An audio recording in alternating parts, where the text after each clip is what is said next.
देखो नेक्स्ट अपन ने क्या पढ़ लिया था, CFT पढ़ ली थी पूरी। किस किस में, ऑक्टाहेड्रल कॉम्प्लेक्स में, टेट्राहेड्रल में और स्क्वायर प्लेनर कॉम्प्लेक्सेस में। समझ में आ रही है मेरी बात है। अब देखो अपन क्या करते हैं कि जैसे VBT, ये तो ज्योमेट्री की बात हुई, इनकी स्प्लिटिंग की बात हुई और बॉन्डिंग की बात हुई कि कैसे करते हैं।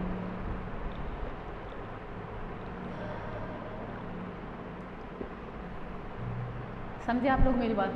अब देखो नॉर्मली कि यदि अगर मैं ये कहूँ कि अपन ने सिर्फ ये पढ़ा है अभी तक कि वो बॉन्डिंग किस तरीके से बनाते हैं, दैट्स ऑल, यही तो पढ़ा ना, बाकी तो और कुछ भी नहीं पढ़ा। ठीक है। अब देखो CFT दी गई तो मैंने आप लोगों को कहा था ये किसके एक्सप्लेनेशन के लिए दी गई है, VBT की लिमिटेशन के एक्सप्लेन। ठीक है। तो VBT की लिमिटेशन तो इनकी कलर प्रॉपर्टी थी, ज्योमेट्री थी, डिस्टोर्टेड ज्योमेट्री वगैरह जो पढ़ते हैं अपन, समझ में आ रही, और क्या था इनकी मैग्नेटिक प्रॉपर्टी। ठीक है। तो अब अपन CFT के आधार पर अपन इनकी ज्योमेट्री कैसे निकालते हैं, ठीक है, इनकी कलर प्रॉपर्टी कैसे निकालते हैं और इनकी मैग्नेटिक प्रॉपर्टी कैसे निकालते हैं। मैंने क्या कहा, CFT के आधार पर अपन इनकी मैग्नेटिक प्रॉपर्टी, इनकी ज्योमेट्री और इनकी कलर प्रॉपर्टी किस तरीके से निकालते हैं, वो चीज़ 1 बाय 1 देख लेते हैं। बात समझ रहे हो आप लोग मेरी। ठीक है। वो चीज़ क्या कर लेते हैं, 1 बाय 1 देख लेते हैं, क्लियर ये वाली चीज़। ठीक है। अब देखो सबसे पहले तो मैं लिखूं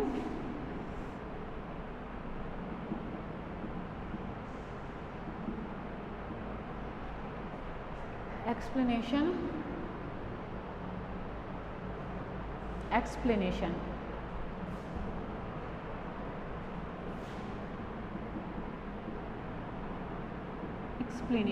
ऑफ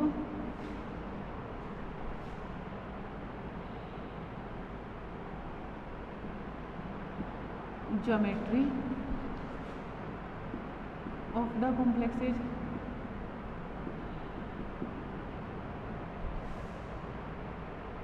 ठीक है, colour property of the complexes and magnetic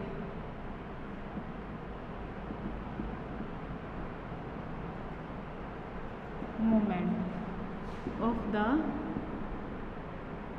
complexes, है ना, या मैग्नेटिक प्रॉपर्टी। मतलब इसमें अपन पैरामैग्नेटिक डायमैग्नेटिक फाइंड आउट करते हैं और मैग्नेटिक मोमेंट में सिर्फ मैग्नेटिक मोमेंट निकालते हैं ऑफ द कॉम्प्लेक्सेस। समझ में ये चीज़ पढ़नी है। बाय यूजिंग CFT, है ना, बाय यूजिंग CFT। समझ में ही मेरी बात है। ठीक है। और कौन से कॉम्प्लेक्स हैं, कोऑर्डिनेशन कॉम्प्लेक्सेस हैं। समझ में। तो मैं आप लोगों को 1 बाय 1 पढ़ा लूँ, मतलब पहले ज्योमेट्री बता देती हूँ, फिर कॉम्प्लेक्स कलर प्रॉपर्टी बता देती हूँ और उसके बाद में मैग्नेटिक मोमेंट। समझ में आ रही है आप लोगों को मेरी बात। ठीक है। उसके बाद में क्या, मैग्नेटिक मोमेंट सबसे बाद में। ठीक है। मतलब किसी को भी ले लो 1 बाय 1। ठीक है। तो सबसे पहले मैं लिखूँ एक्सप्लेनेशन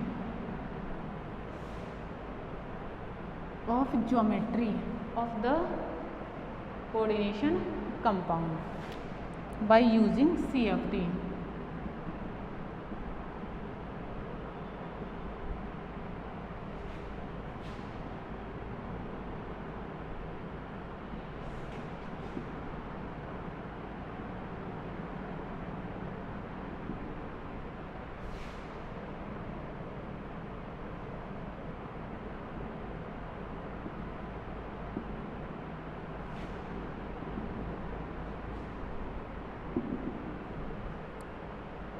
ठीक है।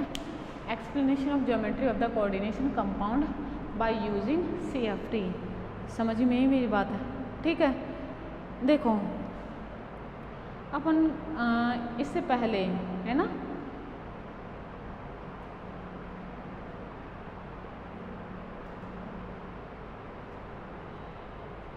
देखो अपन इससे पहले ऑक्टाहेड्रल कॉम्प्लेक्स की स्प्लिटिंग पढ़ चुके हैं, स्क्वायर प्लेनर कॉम्प्लेक्स की स्प्लिटिंग पढ़ चुके हैं और टेट्राहेड्रल कॉम्प्लेक्स की स्प्लिटिंग पढ़ चुके हैं। समझ में आ रही है आप लोगों को बात? ये जो स्प्लिटिंग है ना, स्प्लिटिंग ऑफ डी ऑर्बिटल्स किस पे डिपेंड करती है? डिपेंड करती है nature of the metal ion. किस पे डिपेंड करती है? Nature of the metal ion, पहली बात। दूसरी बात डिपेंड करती है nature of the oxidation state of metal ion, है ना? या क्या लिख दूं? Charge density of the metal ion. समझ में आ रही है? और तीसरा पॉइंट लिख दूं नेचर ऑफ द लिगेंड, है ना? जो स्प्लिटिंग है, स्प्लिटिंग ऑफ डी ऑर्बिटल्स है ना? समझ में आ रही है? ठीक है। इनकी स्प्लिटिंग किस पे डिपेंड करती है? नेचर ऑफ मेटल आयन पर डिपेंड करती है। Nature of oxidation state of metal ion या charge density of metal ion पर डिपेंड करती है और नेचर ऑफ द लिगेंड पे डिपेंड करती है। समझ में? इससे अपन ने स्प्लिटिंग करी और स्प्लिटिंग से अपन क्या निकालते हैं? Splitting energy. समझ में आई मेरी बात? स्प्लिटिंग एनर्जी को क्या लिखते हैं अपन? डेल। और उसे ही क्या कहते हैं अपन? क्रिस्टल फील्ड स्टेबलाइजेशन एनर्जी या crystal field splitting energy, that means CFSE। उसे ही अपन क्या कहते हैं? CFSE कहते हैं। बताओ CFSE का जो मान आता है ना? जो CFSE होती है, इधर देखना, जो CFSE होती है ये कोऑर्डिनेशन कंपाउंड की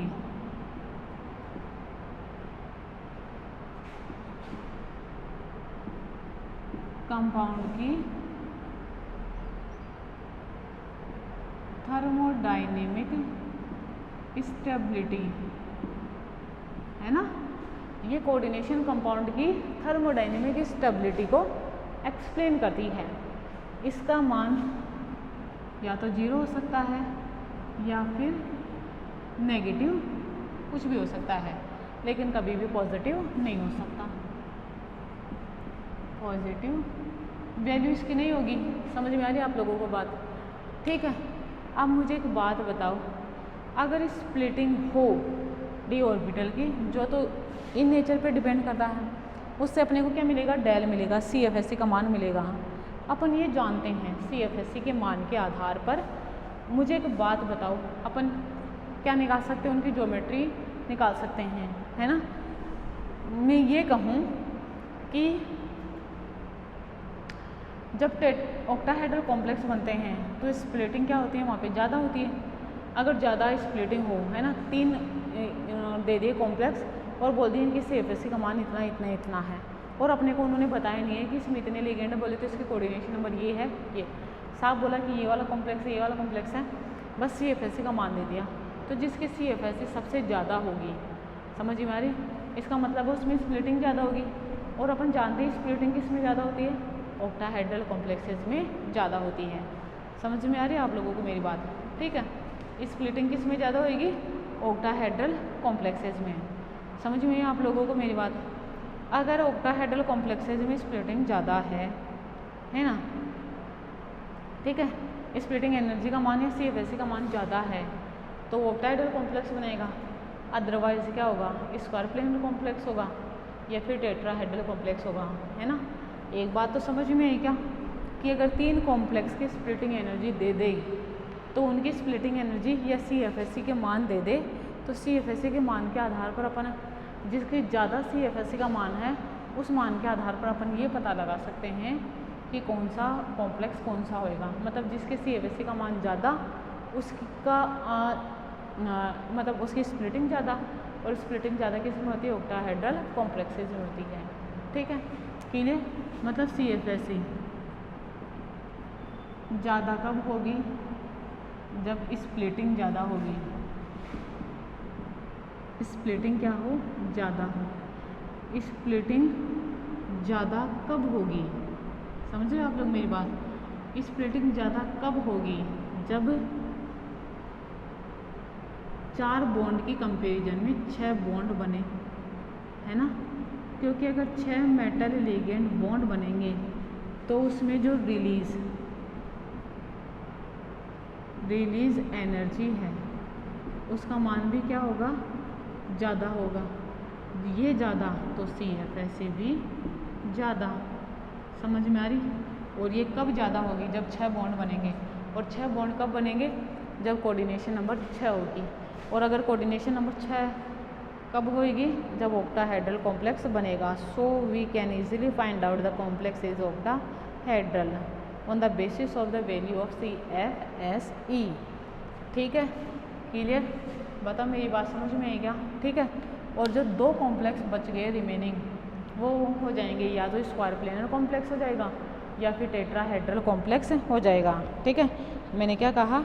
या तो स्क्वायर प्लेनर कॉम्प्लेक्स हो जाएगा वो, या फिर क्या हो जाएगा? टेट्राहेड्रल कॉम्प्लेक्स होएगा। क्लियर ये वाली चीज़ भी समझ में मेरी ये बात? ठीक है, इस तरीके से जिसकी ज़्यादा CFSE होती है वो अष्टफलकीय कॉम्प्लेक्स होगा, और अष्टफलकीय कॉम्प्लेक्स या ऑक्टाहेड्रल कॉम्प्लेक्स क्यों होगा? ये चीज़ मैंने क्लियर करी, समझे? ठीक है, अब बचे क्या? एक तो बचा स्क्वायर प्लेनर कॉम्प्लेक्स और एक बचा टेट्राहेड्रल कॉम्प्लेक्स, है ना?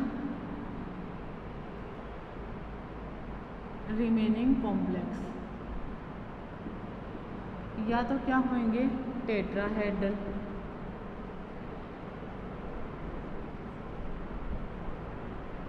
है ना? या तो कैसा होएगा वो? टेट्राहेड्रल कॉम्प्लेक्स होएगा, या फिर कैसा होएगा? स्क्वायर।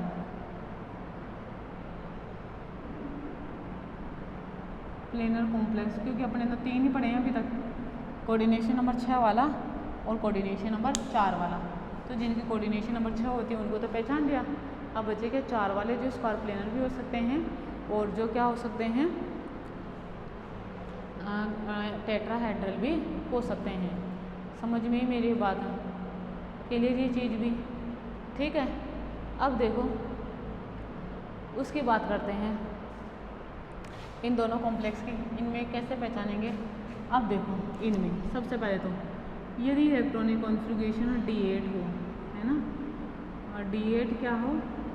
इलेक्ट्रॉनिक कॉन्फ़िगरेशन हो। समझ में आ रही है आप लोगों को बात?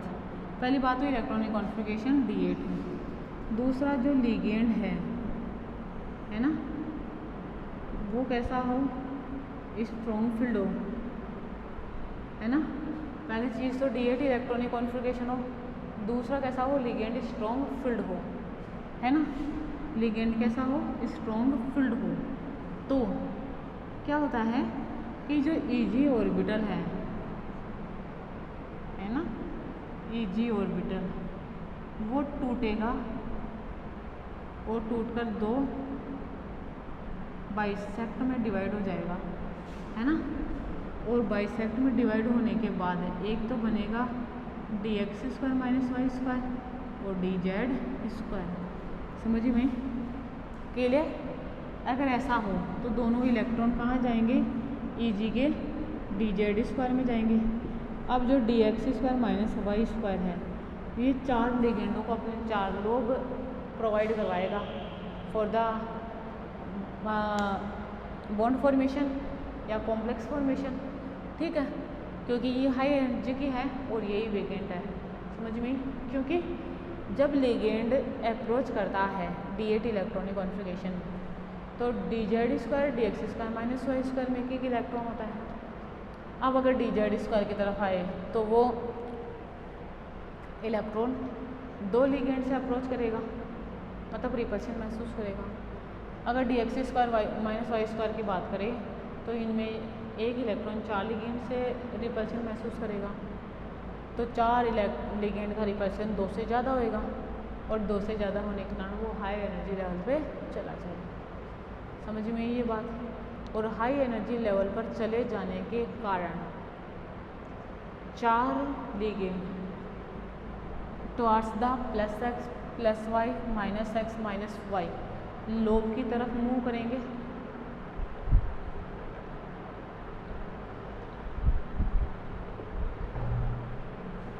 और स्क्वायर प्लेनर कॉम्प्लेक्स का निर्माण होगा। समझ में आया। तो उस आधार पर भी अपन ये पहचान लिया अब दो में से भी कि स्क्वायर प्लेनर कॉम्प्लेक्स कौन सा है। कैसे पहचाने? एक तो स्ट्रॉन्ग फील्ड लिगेंड के कारण, ठीक है। दूसरा D8 इलेक्ट्रॉनिक कॉन्फ़िगरेशन के कारण। समझ में आ रही है मेरी बात। अपन ने पहचान लिया कि EG ऑर्बिटल के वहाँ पे फर्दर स्प्लिटिंग हो जाएगी, और अगर फर्दर स्प्लिटिंग हो गई तो वो क्या बनाएगा? स्क्वायर प्लेनर कॉम्प्लेक्स का निर्माण करेगा, टेट्राहेड्रल कॉम्प्लेक्स का निर्माण नहीं करेगा। समझ में आया? दो चीज़ें कंप्लीट, ऑक्टाहेड्रल कॉम्प्लेक्स की आइडेंटिफिकेशन और स्क्वायर प्लेनर कॉम्प्लेक्स की आइडेंटिफिकेशन अकॉर्डिंग टू स्प्लिटिंग, है ना, या according to nature of the metal और नेचर ऑफ द लिगेंड। बात समझ रहे हो क्या मेरी? ठीक है, क्लियर ये वाली बात भी। नेक्स्ट देखो,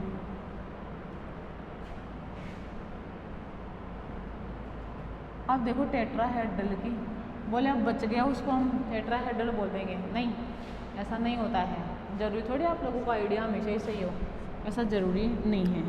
अब ये ज़रूरी कब है? देखो, या तो मेटल की जो ऑक्सीडेशन स्टेट है, oxidation state of metal,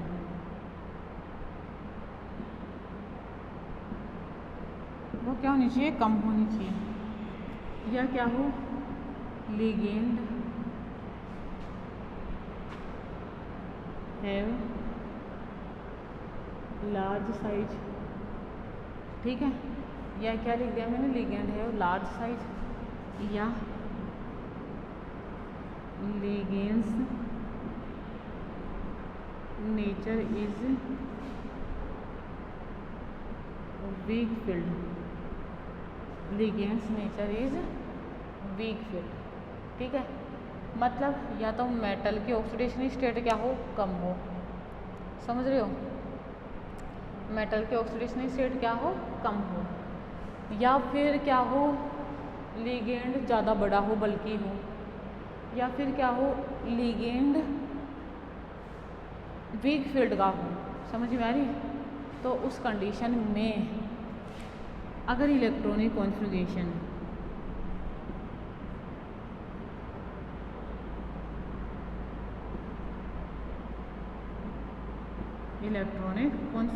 of the central metal ion is D0, D1, हमेशा D1 नहीं होता है, D5 और D10। अगर ये वाला इलेक्ट्रॉनिक कॉन्फ़िगरेशन हो तो यहाँ पे क्या होगा? हमेशा टेट्राहेड्रल कॉम्प्लेक्स, कोऑर्डिनेशन कॉम्प्लेक्स ही बनेगी। यहाँ पे कभी भी स्क्वायर प्लेनर और ऑक्टाहेड्रल कॉम्प्लेक्स की फॉर्मेशन नहीं होगी।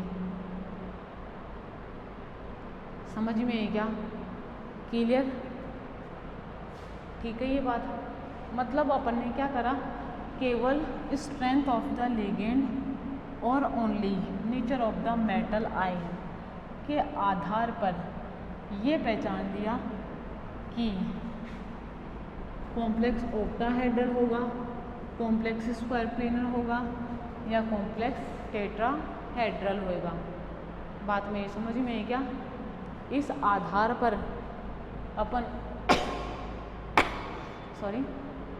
पहचान सकते हैं कि कॉम्प्लेक्स स्क्वायर प्लेन ऑक्टाहेड्रल होएगा, टेट्राहेड्रल होएगा, या स्क्वायर प्लेनर होगा। That means by the above concept we details या we explain the geometry of the coordination complex या कोऑर्डिनेशन कंपाउंड। ठीक है, ज्योमेट्री बता ही सकते हैं ना। ज्योमेट्री का मतलब क्या है, अभी तक पढ़ रहे थे, octahedral geometry, tetrahedral geometry, square planar geometry.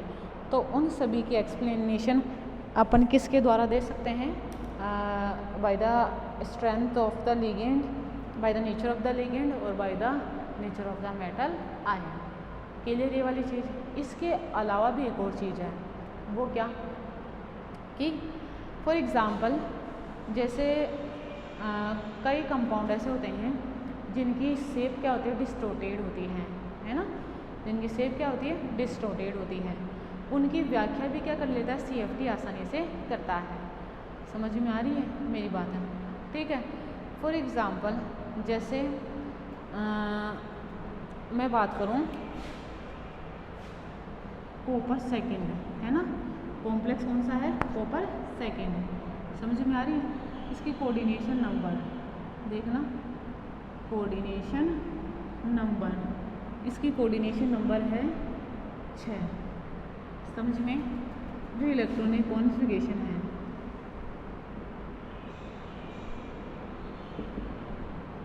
जो इलेक्ट्रॉनिक कॉन्फ़िगरेशन है वो क्या है, D9।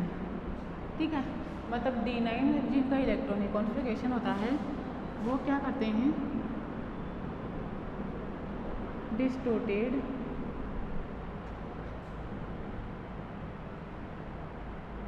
ज्योमेट्री का निर्माण करते हैं। वो क्या करते हैं, डिस्टोर्टेड ज्योमेट्री का निर्माण करते हैं। ठीक है, रेगुलर ज्योमेट्री नहीं होती है। मतलब अगर ऐसा है तो इसको बनाना तो कैसा चाहिए था, ऑक्टाहेड्रल कॉम्प्लेक्स, है ना, लेकिन बनाता कैसा है, डिस्टोर्टेड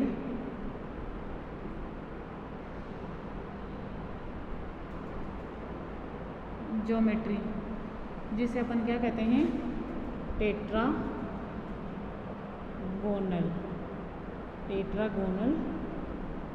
ज्योमेट्री, जिसे अपन क्या कहते हैं, टेट्रागोनल ज्योमेट्री कहते हैं। बात समझ में आ गई क्या मेरी? ठीक है, क्लियर। ये डिस्टोर्टेड ज्योमेट्री का, जैसे मैं लिखूँ CU, और ये टेट्रागोनल ज्योमेट्री क्या होती है, CH2 6, और ये लिखा मैंने 2+। समझ में आ रही है आप लोगों को बात? ठीक है, ये वाला कॉम्प्लेक्स है। अब इसको देखते ही तो ऐसा लग रहा है कि ये ऑक्टाहेड्रल कॉम्प्लेक्स है ना, लेकिन ये ऑक्टाहेड्रल कॉम्प्लेक्स ना होके कैसा है, टेट्रागोनल। कैसा कॉम्प्लेक्स है ये, टेट्रागोनल कॉम्प्लेक्स है। समझ में आ रही है आप लोगों को मेरी बात? और टेट्रागोनल को क्या कहते हैं, distorted octahedral, distorted octahedral complex. बात क्लियर क्या? इस तरीके से समझ में। और डिस्टोर्टेड ऑक्टाहेड्रल का मतलब क्या होता है, देखो इसका मतलब ये होता है कि कॉपर में जो 4 H2 के बॉन्ड हैं,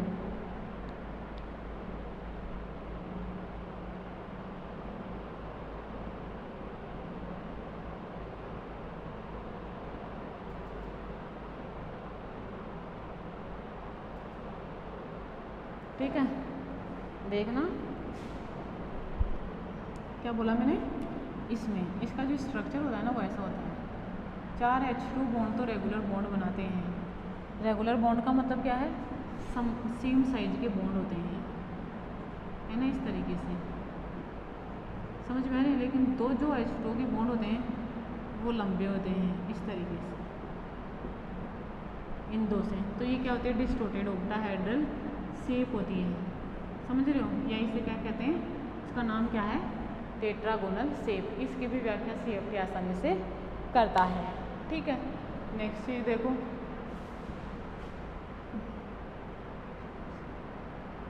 नेक्स्ट देखो क्या है,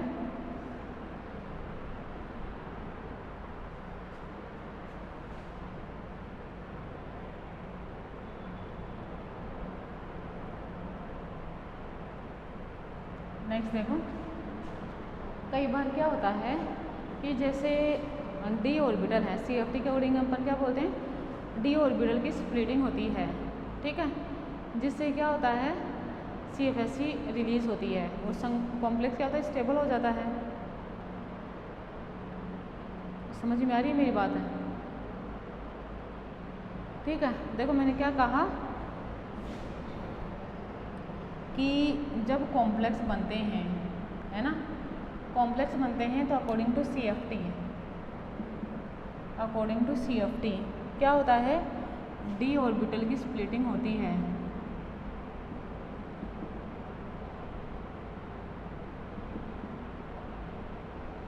d ऑर्बिटल की क्या होएगी, स्प्लिटिंग होएगी।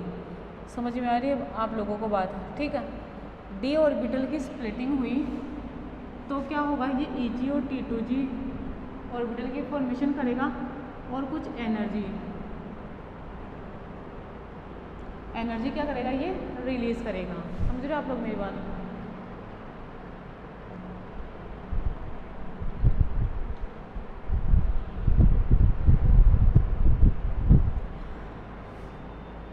कुछ अमाउंट ऑफ एनर्जी क्या करेगा, ये रिलीज करेगा।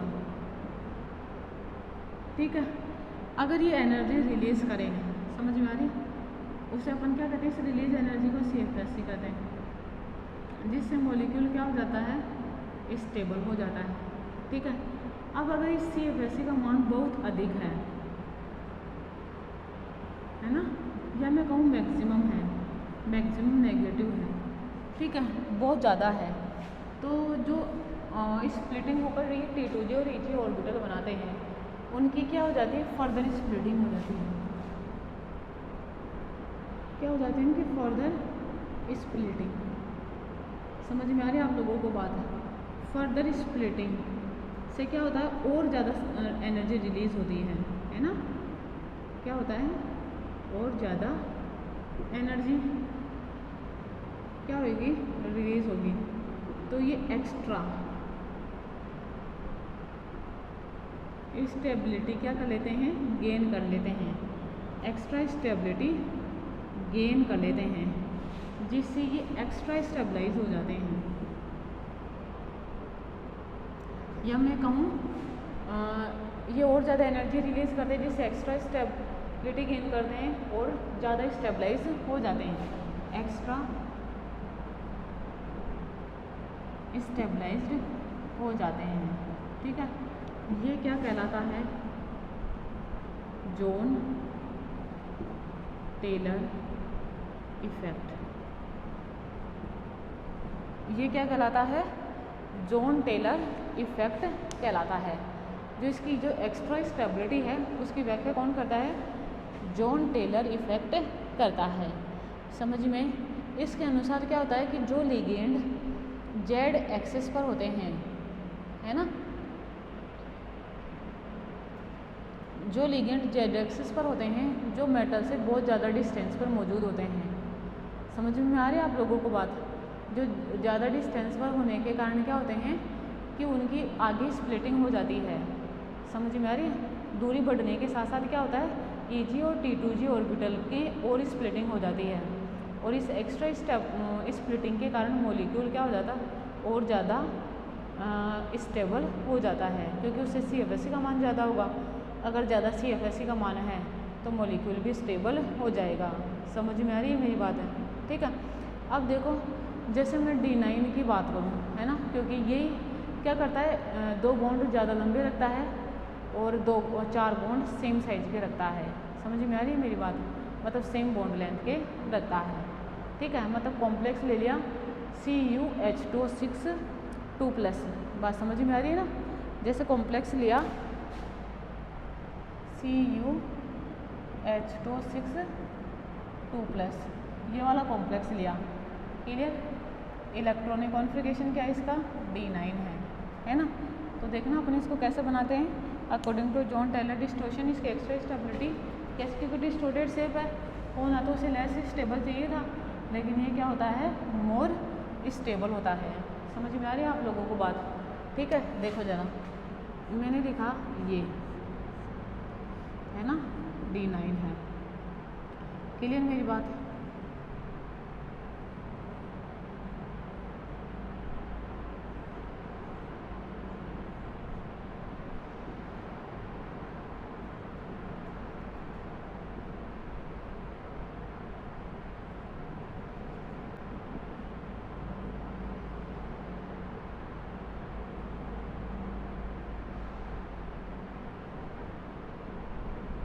Del zero. बात समझ में आई क्या? ठीक है, ये डेल ज़ीरो हुआ। भरे इलेक्ट्रॉन तो देखो 1 2 3 4 5 6 7 8 और ये 9। बताओ इस तरीके से भरा जाएगा। ठीक है, अब देखो इनकी जो आगे स्प्लिटिंग होगी,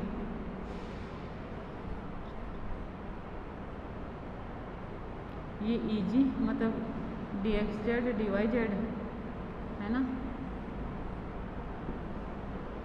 dxy